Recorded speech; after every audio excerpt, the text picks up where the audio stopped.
collection d'art moderne de Renault a démarré en 1967.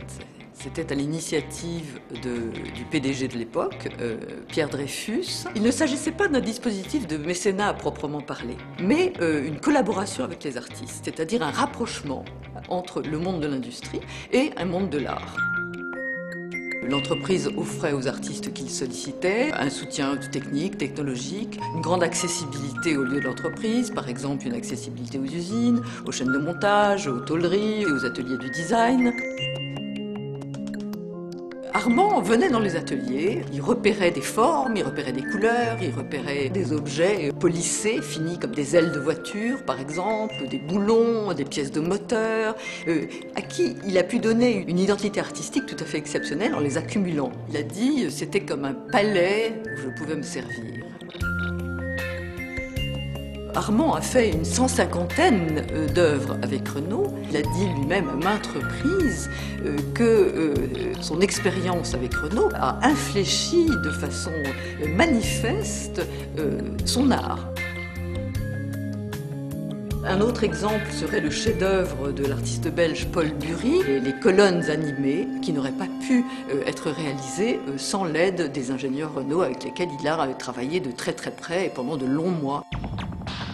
Alors nous nous trouvons ici dans une des réserves de la collection d'art moderne, sur un des sites de Renault. Comme vous pouvez voir, il y a évidemment énormément de grandes caisses. Ce sont des œuvres qui arrivent d'exposition à l'extérieur, qui vont repartir. Une œuvre de Hérault, par exemple, qui illustre bien son système de télescopage de deux rubriques très différentes d'images. Vous avez ici une citation d'un tableau de Gauguin et puis au-dessus, évidemment, la copie absolument fidèle d'une image prise dans les ateliers du design de Renault.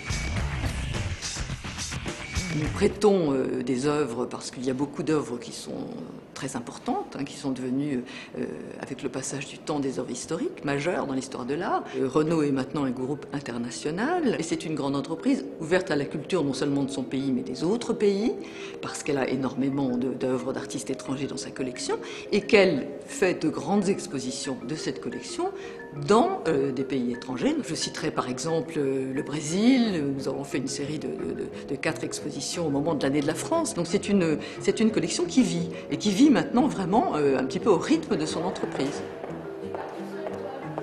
Ici, nous sommes devant une œuvre de Soto, un jeu de lignes dont certaines sont très mobiles, c'est-à-dire qu'elles réagissent au passage, par exemple, de quelqu'un qui va déambuler le long de l'œuvre. Dans un hall qui est un hall d'accueil où les gens passent, évidemment, l'œuvre a tout son sens.